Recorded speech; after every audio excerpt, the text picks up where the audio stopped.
మంచి కార్యాలు చేయి, సత్క్రియలు చేయు, ఎదుటి వారిని ప్రేమించు.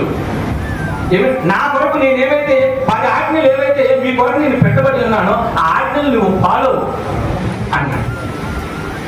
అయితే నేను ఫాలో అవ్వలేను ప్రభువా, నేను అస్సలు ఫాలో అవ్వలేను.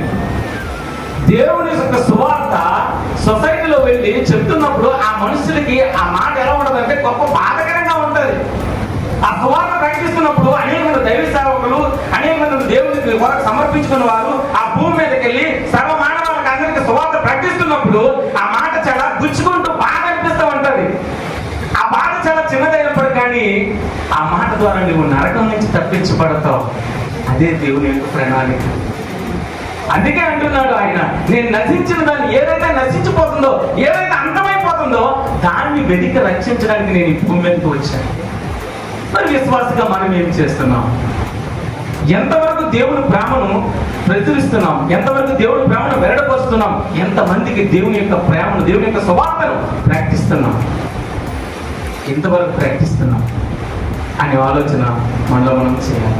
అపోస్తలుడైన పౌలన్న గారు అన్నారు, నా పరుగు నేను తుదముట్టించి, నా పరుగు I finish my run to save my faith. నా విశ్వాసాన్ని నేను కాపాడుకొని నా పరుగును నేను కంప్లీట్ చేశాను. మరి మన పరుగు దేని కొరకు పరుగెడుతుంది? ఈ భూమి మీద ఉన్నటువంటి లోక ఆస్తుల గురించి పరిగెడుతుందా? ఈ భూమి శాశ్వతం కానిది శాశ్వతం కొరకు బ్రతకడానికి పరుగెడుతుందా? దేవుని కొరకు బ్రతకడానికి పరుగెడుతుందా అని ఒకసారి మనం ఆలోచన చేయండి. విశ్వాసంలో ఒక్కోసారి ఎలా ఉంటామంటే అందరూ బాగా జరిగితే ఆ విశ్వాసం పీక్స్ లెవెల్కి వెళ్ళిపోతుంది. ఎంత విశ్వాసం వెళ్ళిపోతుందంటే చక్కగా స్నానం చేస్తాం, మంచిగా టచ్ చేసుకుంటాం, మంచిగా బట్టలు వేసుకుంటాం, ఆ రోజు బైబిల్ పట్టుకుని చక్క అని దేవుని మందిరానికి కనిపిస్తా ఉంటాం. చిన్న కష్టం వస్తే ఆ విశ్వాసం ఎలా ఉండదంటే భూతత్వంలో చూడాలంట. విశ్వాసం అయినా కనిపించదండి. విశ్వాసము కనిపించదు. యేసు ప్రభువు వారు శిలువలో చేసినటువంటి గొప్ప త్యాగము, అది ఎంత భయంకరమైనటువంటి త్యాగమో తెలుసా? ఆయన అంటున్నాడు, తండ్రి నీ చిత్తమైతే ఈ పాత్రను నా నుండి తీసివేసే అని. బాధ అయితే ఉంది కానీ బాధ భరించలేక కాదు. ఇంకను కొద్దిగా ఈ పాత్రను తీస్తే ఇంకను నశించిపోయిన వాళ్ళు ఉన్నారు, ఇంకను నీ నామం తెలియని వాళ్ళు ఉన్నారు, ఇంకను నీ ప్రేమ గురించి తెలుసుకోలేని వాళ్ళు ఎంతో మంది నశించిపోతున్నారయ్యా. కొంచెం ఆ పాత్రను పక్కన పెడితే ఇంకను అనేక మందికి 33 సంవత్సరాలు పూర్తి చేస్తున్నాను. ఇంకనూ ఆ పాత్రను పక్కన పెడితే నేను అనేక మందిని నడిపిస్తాను. మానవుడు అతిశయపడిపోతున్నాడు. మానవుడు ఏది చేయాలనుకుంటే ఎక్కడెక్కడో వెతుకుతున్నాడు, తిరుగుతూ ఉన్నాడు. దేవుడి గురించి తెలుసుకోవాలని ఆశపడుతున్నాడు కానీ ఎక్కడెక్కడో తిరుగుతున్నాడు, ఎక్కడెక్కడ నడుస్తున్నాడు, ఎక్కడెక్కడ మురుగుతున్నాడు, ఎక్కడెక్కడ తెలుస్తూ ఉన్నాడు కానీ నా గురించి, నా తండ్రి గురించి తెలుసుకోవడం లేదు. నా పాత్ర పక్కన దేవుడు అంటూ ఉన్నాడు. అతిశయం పూర్వకాలంలో ఇప్పుడు కూడా కనిపిస్తూ ఉంటారు. మనకున్న అతిశయాన్ని బట్టి, మనకున్న ఆస్తులు బట్టి, మనకున్న ధనమును బట్టి మనం ఏం చేస్తూ ఉంటాం? మెడ నిండా బంగారం వేసుకుంటుంటాం. చేతులు కొన్నటువంటి 10 ఏళ్ళు కూడా 10 ఉంగరాలు పెట్టుకుంటూ ఉంటాం. పూర్వకాలంలో ముసలివాళ్ళు మీరు చూస్తే కాళ్ళకి కడియాలు, చేతికి దండ కడియాలు. మరి పాస్టర్ గారు మరి గమనించలేదు, మా అమ్మగారు కూడా ఉంటాయి.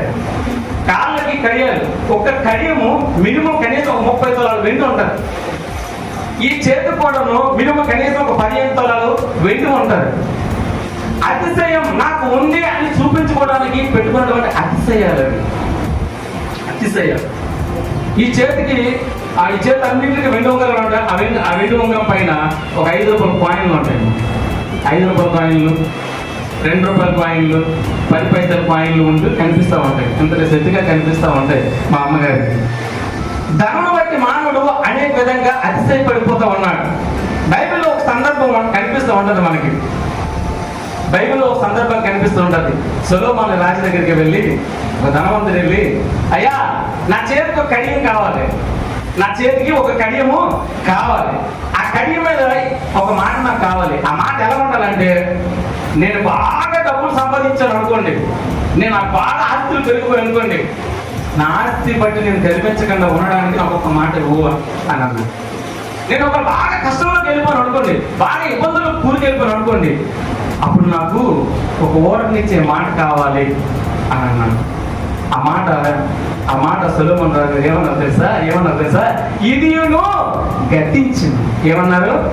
ఇదియును గతించింది. ఏది శాశ్వతం కాదు, ఇదియును గతించను. ఎక్కువ కష్టాలు వస్తున్నాయా, ఇబ్బందులు వస్తున్నాయా, ఇరుకులు వస్తున్నాయా, అనేకమైన స్వాతంత్రం కూడా మీరు వెళ్తున్నారా? వెళ్తే ప్రభువు వారు అంటారు, ఇట్ ఈస్ ఫినిష్, సమాప్తం అవుతుంది. నీ కొరకు నేను అన్నీ చేసేసాను. 33 సంవత్సరాలలో నేను చేయాల్సినటువంటి ప్రతి పని నీ కొరకు వెల చెల్లించాను. నీ కొరకు నేను ప్రతిదీ కూడా త్యాగం చేశాను.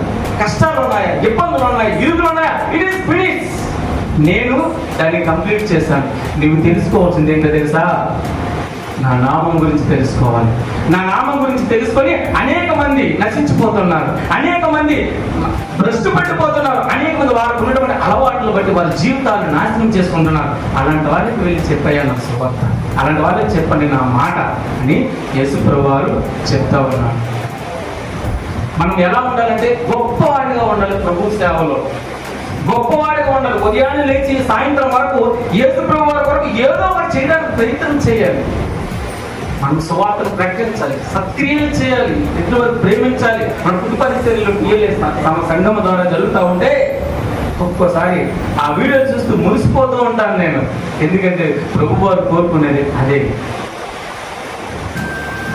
ఆహారం లేని వారిని కనబడితే ఆహారం ఇవ్వండి, వస్త్రం లేని వారు కనబడితే వస్త్రం ఇవ్వండి, అనేక మందిని ప్రేమను పంచండి. అదే దేవుడు చెప్తా ఉన్నాడు.